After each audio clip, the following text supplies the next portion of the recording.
S, வீடு, schools, hotels, store room இங்கெல்லாம் partition wall கட்டணும்னாலும் இப்போ பில்டிங் ஓனர்ஸோட first choice Renocon Rapid Wall Panels. No compromise. உங்க சைடுலயும் எங்க சைடுலயும். It's a GT promise.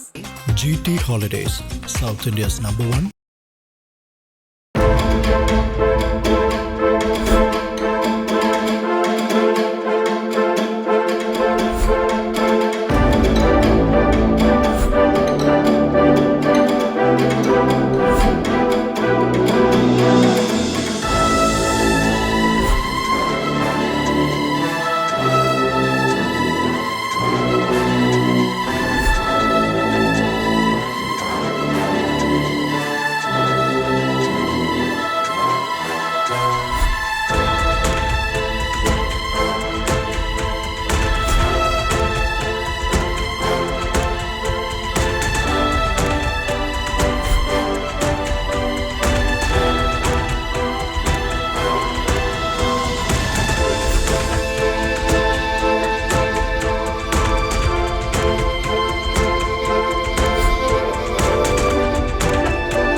என்னோட பேர் வந்து என் செந்தில்குமார், பிஇபிஎல் அட்வொகேட். நான் திருவொற்றூர் தொகுதியில் இங்கே தமிழகத்துக்கு அடுத்த வேட்பாளராக இங்கே இருக்கேன். இந்த தொகுதியில் மீனவ மக்களுக்காக இந்த அதிகமாக வாசிக்கும் மீனவ மக்கள், அந்த மீனவ மக்கள் ஒருவனாக நான் இருக்கிறேன். அதனால் எனக்கு இந்த வாய்ப்பு கொடுத்து தளபதிக்கு ரொம்ப நன்றி. திருவொற்றியூரின் வெற்றி சின்ன விசில், உங்கள் சின்ன விசில் அடிக்க எல்லாரும் ரெடி ஆகிட்டீங்கன்னு நினைக்கிறேன். நீங்கள் கண்டிப்பாக எனக்கு வாக்களிக்கணும், தளபதி அருணையும் ஏற்றணும்.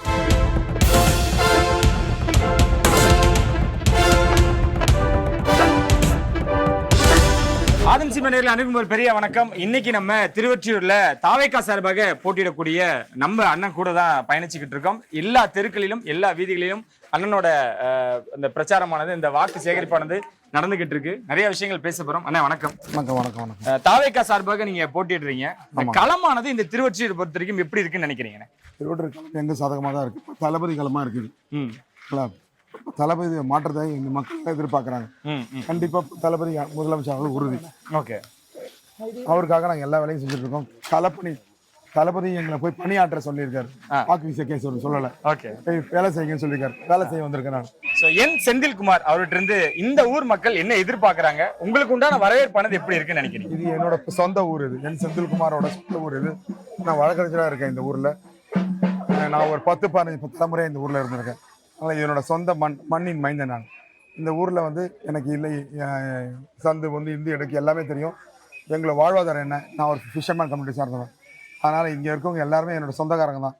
எல்லாமே என்னை ஆதரிக்காகணும். அதுக்காக அவங்களோட நான் பயணிக்கிறேன். பல வேட்பாளர்கள் நம்ம வாக்கு செலுத்தியிருப்போம். இம்முறை நீங்க ஒரு வேட்பாளர் அப்படின்னு விஜய் அவர்கள் அறிமுகப்படுத்தினதும் உங்களுக்கு எப்படி இருந்தது? தாவேக்கால நம்ம அந்த ஒரு பயணமானது எப்படி இருக்குன்னு நினைக்கிறீங்க? ரொம்ப சந்தோஷமான விஷயம். தளபதி கையால் வேட்பாளர் அறிமுகம் வந்து அதோட சந்தோஷம் எதுவுமே கிடையாது. முதல் முறையாக தமிழகத்திற்கு ஆரம்பித்து ஒரு மீனவனுக்கு, ஒரு எளியவனுக்கு தளபதி வந்து ஒரு வாய்ப்பு கொடுத்துருக்காரு. அதை கண்டிப்பாக நல்லபடியாக தளபதி பயணிப்பேன் வந்து வெற்றி அடைந்து. இந்த திருவொற்றியூர் பொறுத்த வரைக்கும் பல பேர் கோட்டையா இது இருந்திருக்கு. டிஎம்கேவா இருக்கட்டும், ஏடிஎம்கேவா இருக்கட்டும், இந்த மாதிரி பல கட்சிகளோட கோட்டையா இருந்திருக்குன்னு சொல்லியிருக்காங்க. நீங்க எப்படி பாக்குறீங்க? இதை என்னென்ன வேலைகளை நீங்க இன்னும் மும்மரப்படுத்த வேண்டியதா இருக்குன்னு நினைக்கிறீங்க? எல்லா திமுக அண்ணா கோட்டையா தான் இருக்கு. அதுல ஓட்ட போட வந்தவர் தான் எங்க தளபதி. எல்லாமே நாங்க எங்க தளபதிக்காக பண்றோம். நாங்க எல்லாமே சேவை செய்யறோம். அதனால கண்டிப்பா நாங்க ஜெயிப்போம். நாம ஓகே. இங்க இருக்கக்கூடிய மக்களுக்கு, இந்த திருவொற்றியூர் மக்களுக்கு தனிப்பட்ட முறையில செந்தில்குமார் அவர்கள் என்ன மாதிரியான வாக்குறுதிகள், இங்க இதெல்லாம் இன்னும் மேம்படுத்தவே இல்லை தம்பி, இவ்வளவு விஷயங்கள் இத்தனை ஆண்டுகளாக இதை கிடப்பிலேயே போட்டு வச்சிருக்காங்க அப்படின்னா என்னென்ன விஷயங்கள் முன்னே? பொதுவான மீனவ சமுதாய குப்பத்துக்குள்ள அடிப்படை தேவைகளே இல்லைங்க. அடிப்படை தேவை கட்டமைப்பு இல்லைங்க. கட்டமைப்பை பிடிச்சி நல்ல மாணவர்களுக்கும் படிப்பு சம்பந்தமா, இப்போ தொழில் சம்பந்தமாக நீங்கள் அறிவுரை சொல்லி அவங்கள கொண்டு போகிறோம். அது மாதிரி பண்ண போகிறோம். நாங்கள் கண்டிப்பாக பண்ணுவேன்னு சொல்கிற அவங்களோட தேவைகளை புரிஞ்சிருந்து இங்கே தூண்டில் வழி ஆரம்பிச்சிருக்கோம். இந்த விஷவாயு வழி வருது, அதை தடுப்போம். நம்மளோட சமுதாய மக்களுக்கு எல்லாருக்குமே நல்லது பண்ணதுக்காக ரெடி பண்ணிட்டு இருக்கோம். என்னோட சமுதாய மக்களுக்காக நான் பணியாற்ற வந்திருக்கிறேன். என்னோட சமுதாய மக்கள் எனக்காக வந்து வேலை செய்ய ரெடியாக இருக்காங்க. நானும் அவருக்கு வேலை செய்ய ரெடியாக இருக்கேன். நன்றி, வணக்கம். மக்களோட எதிர்பார்ப்பானது எப்படி இருக்கு? என்ன கேட்கறாங்க? தாவேக்கால இருந்து அவங்க என்ன விஷயங்கள் எதிர்பார்க்க? ஒரே ஆட்சி, தூய்மையான ஆட்சியை எதிர்பார்க்க, ஊழலற்ற ஆட்சியை எதிர்பார்க்கறாங்க. ஓகேங்களா? நல்ல நேர்மையான ஆட்சியை எதிர்பார்க்கறாங்க. இதை கண்டிப்பா என் தளபதியால முடியும், வேற யாரால முடியாது. என் தளபதியால் மட்டும் தான். களத்துல உங்களுக்கு இருக்கக்கூடிய நெருக்கடிகள் அந்த மாதிரி விஷயங்கள் இருக்குங்களா? ஏன்னா பெரிய கட்சிகள் நேரம் ஒதுக்குறதா இருக்கட்டும், சில இடங்கள்ல வந்து வேட்பாளர்கள் வந்து அவங்களுக்கு உண்டான அந்த ஃப்ரீடம் ஆனது எங்களுக்கு நிறைய நசுக்கப்படுதுன்றாங்க. உங்களுக்கு அந்த மாதிரி ஏதாவது ஃபேஸ் பண்றீங்களா? என்ன மாதிரியான நெருக்கடிகள்? ஒரு நெருக்கடியுமே கிடையாது. இங்க பெரிய கட்சி நாங்க தான். அண்ணா திமுக விட பெரிய கட்சி நாங்க தான். ஃப்ரீயா தான் இருக்கு, ஒர்க் பண்றோம். அவங்க நெருக்கடி நினைச்சா அவங்கள நெருக்கடியா இருக்கு. எங்களுக்கு ஒரு மக்களோட கூட்டணி நாங்க. ஓகே, மக்கள் எங்கள் எல்லாருக்கும் நல்லது பண்ண வராங்க நினைக்கிறாங்க. அவங்களா வாலண்டியரா வந்து உங்களுக்கு விசில் சேர்ந்து ஓட்டு போடுறேன்னு சொல்றாங்க. இதோட நெருக்கடியில் எதுவுமே கிடையாது. எங்களுக்கு நல்ல சுதந்திரமா தான் சரி சேரும். எந்த கட்சி எங்களுக்கு வந்து போட்டி கிடையாது. நாங்க தான் எங்களுக்கு போட்டி. ஒற்றுமையானது எப்படி இருக்குன்னு பாக்குறீங்க? எல்லாம் இளைஞர்கள் படை, பெண்கள் போகும்பொழுது எல்லாரும் அழகான வரவேற்பு, ஆரத்தி எடுத்து உங்களை வரவேற்கிறாங்க. இது எதிர்பார்த்தீங்களா? ஓகே, ஒரு வரவேற்பானது ஓகே, விஜய் அவர்களோட ஒரு பிராண்டுக்காக இருக்கும் அப்படின்றது ஒரு விஷயம். என்னோட தளபதி தான் என்னோட பிராண்ட். என்னோட பொதுச் செயலாளர் தான் என்னோட பேர். ஓகேங்களா? அவரோட வழிகாட்டுதல் நான் செஞ்சுட்டு இருக்கேன். அதனால கண்டிப்பா நான் ஜெயிச்சு அவரோட வெற்றியை எடுத்து பாதக்கணிகளை எடுத்து கண்டிப்பா உறுதியளிக்கிறேன். ஒற்றுமையானது எப்படி இருக்கு? இளைஞர்கள் படை இவங்க அந்த ஒற்றுமை எப்படி செயல்பட்டுக்கிட்டு இருக்கு? இது ஒரு எழுச்சியான ஒரு கூட்டம். இது வந்து எல்லாரும் சொல்றாங்க இதெல்லாம் எல்லாமே தன்னெழுச்சியான கூட்டம். ஒரு ரெவல்யூஷன்ஸ் மாதிரி இதை கொண்டு போறோம். நாங்க எல்லாருமே அந்த ரெவல்யூஷன்ஸை கொண்டு போயிட்டு நாங்க வந்து நாட்டு மக்களுக்காக, எங்களோட தொகுதி மக்களுக்காக நல்லது செய்ய நாங்க அர்ப்பணிச்சுக்கிறோம். அர்ப்பணிச்சு அதுக்கான வேலையை கண்டிப்பா ஒரு சில மாதங்கள்ல நாங்க கண்டிப்பா ஆட்சி அமைப்போம். அதனால எங்களை நல்ல வேலை செய்வேன்னு நினைக்கிறேன். ஓகே, இந்த திருவொற்றியூர் மக்களுக்கு நீங்க என்ன சொல்ல விரும்புறீங்க? இங்க இருக்கக்கூடிய மக்கள்கிட்ட நீங்க இன்னும் பல மணி நேரம் இந்த திருவொற்றியூர் தொகுதி கடலோர சார்ந்த திருவொற்றியூர் தொகுதி மீனவ மக்கள் அதிகமாக வாழும் திருவொற்றியூர் தொகுதியாக இருக்கு. அந்த மீனவர்கள் ஒருவனா நான் இருக்கேன். அதனால இவங்களோட அன்றாட தேவைகளும் அன்றாட வந்து எல்லா விஷயங்களும் எனக்கு நல்லா தெரியும். அதனால அவங்க மக்களோட மக்களா இருந்து அவர் பணியாற்றி எல்லாரும் நல்லா செய்யணும்னு நினைக்கிறேன். ஓகே, குடும்பத்துல ஒருத்தரா பாக்குறாங்களா? எப்படி அந்த இது எப்படி? அதுதான் நான் சொல்றேன். நான் வந்து இந்த மக்களோட மக்களாக இருக்கேன். நான் படிச்சதும் இங்கதான், பிறந்ததும் இந்த வளர்ந்ததும் இங்கதான். அதனால எங்க மக்களோட நான் இருக்கேன். கண்டிப்பா எல்லாருக்கும் நல்லது நான் பண்ணுவேன். எல்லா சமுதாய மக்களோட நான் ஒன்று சேர்ந்து. உங்களோடையும் ஒரு படை இருக்கு. ஆனா இந்த கூட்டம் எல்லாம் ஓட்டா மாறாதுன்னு சொல்லக்கூடியவங்களுக்கும் போற இடம் எல்லாமே வந்து கடைசி நேரத்துல என்ன முடிவானா நடக்கும். குறிப்பா ஓட்டுக்கு காசு அப்படின்ற ஒரு விஷயம் வரும் 4ஆம் தேதி நீங்க பாப்பீங்க. இதை பத்தி 4ஆம் தேதி பேட்டி எடுக்க வருவீங்களா? இதெல்லாம் கூட்டமா வந்து ஓட்டா மாறுமான்னு சொல்லிட்டு அன்னைக்கு தளபதி வந்து அரியணையில ஏறுவாரு. அப்ப உங்க எல்லாருக்கும் தெரியும். சவாலா இருக்கும்னு எடுத்துக்கிறீங்களா? ஏன்னா இலவச பொருட்கள் இப்பயே அங்கங்க நாங்க பார்க்க முடியுது. பெரிய கட்சிகள் கொடுக்க ஆரம்பிச்சிருக்காங்க. இந்த வாக்குக்கு பணம் அப்படின்ற ஒரு விஷயம் தொடர்ச்சியா இருந்தது அப்படின்னா அது உங்களுக்கு பெரிய சவாலா இருக்கும். அதான் எங்களோட தளபதியோட எவ்வளவு கொடுத்தாலும் வாங்கிக்கோங்க, ஓட்டு விசில் சென்று போடுங்க சொல்லுங்க. ஓகே, மக்களோட கலைப்பணியை வந்து நீங்க இன்னும் நிறைய பண்ணணும் அப்படின்றது எங்களோட வாழ்த்துக்களை.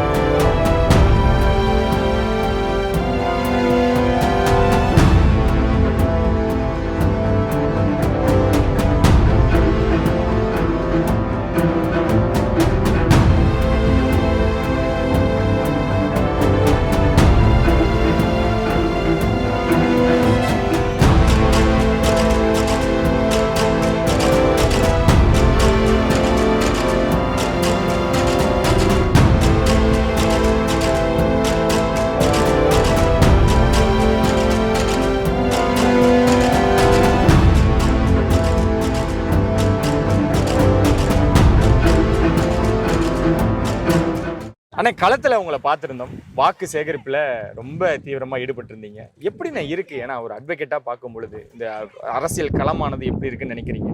இதுக்கு முன்னாடி பார்த்தீங்கன்னா அதிமுக திமுக ரெண்டுமே வந்து ஒரே கூட்டையில் ஊரான மட்டைகள் 2 பேருமே. அவங்க 2 பேரும் மாறி மாறி வந்து ஒரே வாக்குறுதி தான் கொடுத்தாங்க. ஒரு வாக்குறுதியை இங்கே நிறைவேற்ற முடியல. இங்கே மீனவ சமுதாய மக்களுக்காக என்ன அடிப்படை தேவைகள் இருக்குன்னா, ஒரு காலை அரங்கம், பட்டா இல்லாது, ஒரு வீடு இல்லை. இவங்க வாழ்வாதாரத்துக்கு இந்த மாதிரி மக்களுக்கு எல்லாருக்குமே வந்து பார்த்திங்கன்னா இங்கே மாதிரி தூண்டில் வேலையை ஒரு 6 பேர் ஆரம்பித்தோம். இது ஒன்றும் ஓப்பன் கூட ஒன்றும் பண்ண முடியல.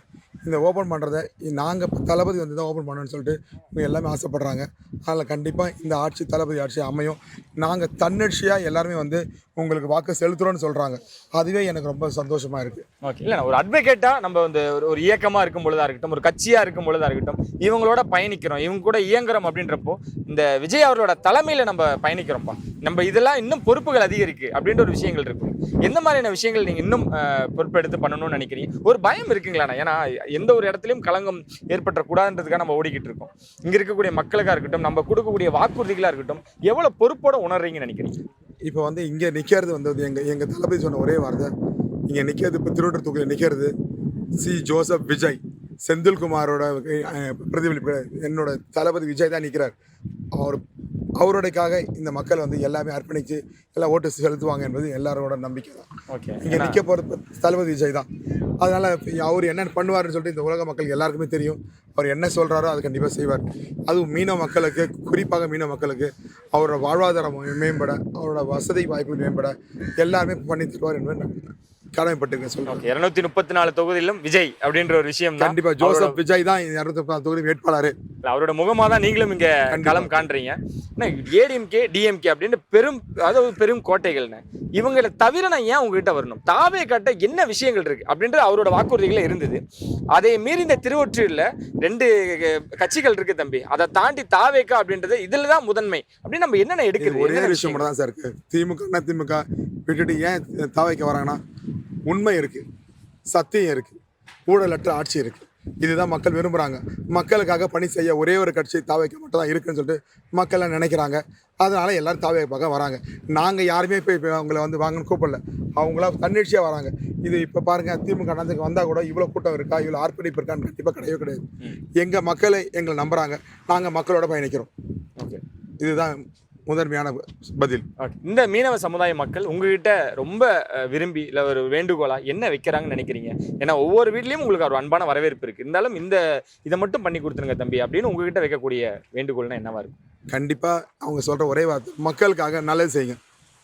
இதுக்கு முன்னாடி வந்தவங்க யாரும் மக்களுக்காக நல்லது செய்யல. அவங்க ஒரே வார்த்தை கேட்கறது, மக்களுக்காக நல்லது செய்யுங்க. மக்களுக்காக நல்லது செய்ய மட்டும் தான் நாங்கள் வந்திருக்கோம். கண்டிப்பாக நாங்கள் களப்பணியில் ஆற்றுவோம், அவங்கள மக்களுக்காக நல்லது செய்வோம். ஓகே, இந்த திருவொற்றியூரில் நான் பார்த்த வரைக்கும் சொல்கிறேன், கூட்ட நெரிசலாக இருக்கட்டும், போக்குவரத்து நெரிசலாக இருக்கட்டும், தொடர்ந்து அங்கங்கே இருக்கிற மாதிரியான விஷயங்கள் இருக்கு. இது எல்லாமே சீர் செய்யப்படும். நம்ம ஆட்சி அமைஞ்சோன்னா இவங்க எல்லாரோட வாழ்க்கையும் மேம்படுறதுக்காக என் தளபதி வழிகாட்டு, என் பொதுச்செயலர் ஆனந்த் சார் வழிகாட்டுதல் படி நான் கண்டிப்பாக செய்வேன். இது என் வாக்குறுதி கிடையாது, என்னோட வந்து எப்படி சொல்கிறது, என்னோட சத்தியம்னு சொல்கிறேன். நாங்கள் எங்கள் சத்திய பிரமாணம் எடுக்கும்போது ஊழலற்ற ஆட்சி நாங்கள் ஏற்படுத்தியிருக்கோம். அந்த மாதிரி இந்த திருவொற்றியூர் மக்கள் நல்லபடியாக இருக்கிறதுக்கு தாவேக்கா கண்டிப்பாக உறுதுணையாக இருக்கும். மக்களுக்காக உங்களை அர்ப்பணிச்சிட்டீங்க அப்படின்ற இதன் மூலியமா எனக்கு தெரியும். கண்டிப்பாக அர்ப்பணிச்சிட்டோம். இது எல்லா நாளும் 24/7 இந்த வீட்டில் ஒவ்வொரு வீட்டில் இந்த மீனவ மக்களுக்கு அவங்க வீட்டில் ஒரு எம்எல்ஏ இருந்தால் என்ன பண்ணுவாங்க, அவங்க வீட்டில் ஒரு லாயராக இருந்தால் என்ன பண்ணுவாங்க, இது ரெண்டுமே நான் அவங்களுக்கு 24/7 கண்டிப்பாக உழைச்சிட்டு இருப்பேன். ஓகே, அந்த வேட்பாளர் அறிமுகம் பற்றி நான் தெரிஞ்சுக்கணும்னு விரும்புகிறேன். எப்படி இருந்தது அந்த ஒரு தருணம், அந்த புகைப்படம் எடுக்கும் பொழுதா இருக்கட்டும்? அது வந்து ஒரு ரொம்ப ரொம்ப நெகிழ்ச்சியான தருணம். என்னோட தளபதியை நான் ஃபஸ்ட்டு வாட்டி பார்க்கறதுல நிறைய வாட்டி பார்த்துருக்கேன். என்னை கட்டி பிடிச்சி அணைச்சி முத்தம் கொடுத்து நீ இப்போ ஜெயிச்சிட்டு மீனவ மக்களுக்காக நல்ல செய்தி சொன்னும் போது எனக்கு அப்படியே ஒரு சந்தோஷம். அதோட உலகத்தில் எந்த சந்தோஷமும் கிடையாது. என் தளபதி கூட இருக்கிறது அவ்வளோ சந்தோஷமாக இருந்துச்சு. ஓகே, அந்த பெரிய காசு இருந்தாலும் பெரிய பல கோடிகள் இருந்தால் மட்டும்தான் இந்த கட்சியில் வேட்பாளராக இருக்கணும்ப்பா அப்படிலாம் கிடையாது சார். நான் ஒரு சாதாரண மீனவ சமுதாயம் சார்ந்தவன். நான் பிஇ படிச்சிருக்கேன். அவங்க கேட்டது ஒரே வார்த்தை தான், நீ மீனவ மக்களுக்காக நல்லது செய்வியா, நீ மக்களுக்காக பணியாற்றியா, இது மட்டும் தான் கேட்டாங்க. நான் கண்டிப்பாக செய்வேன்னு செய்ய நம்பிக்கை எனக்கு அந்த தளபதி வாய்ப்பு கொடுத்துருக்காரு. அதை நான் சேவனே செஞ்சு முடிப்பேன் உறுதி அளிக்கிறேன். அட்வொகேட் டு பொலிட்டீஷியன், வீட்டில் என்ன சொல்கிறாங்க, நண்பர்கள் எல்லாம் என்ன சொல்கிறாங்க, உங்களுக்கு ஒரு மாற்றமானது எப்படி பார்க்குறீங்க? ஆக்சுவலாக அட்வொகேட் டு பொலிட்டீஷியன்ஸ் வந்து பார்த்தீங்கன்னா எல்லாமே ஒன்று தான். உண்மையாக இருந்தால் எதுவுமே நடக்கும். நாங்கள் உண்மையாக இருக்க விரும்புகிறோம், அவ்வளோதான்.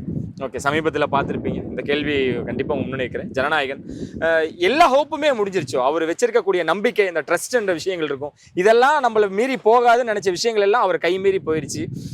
அது எப்படி பார்க்குறீங்க? உங்களுக்கு சாதகமா இல்லை? எங்களோட வந்து வெறும் படம் ஜனநாயகம் மட்டும் தான் நிறுத்தி வைக்கப்படும். உண்மையான ஜனநாயகம் என் தளபதி தான்.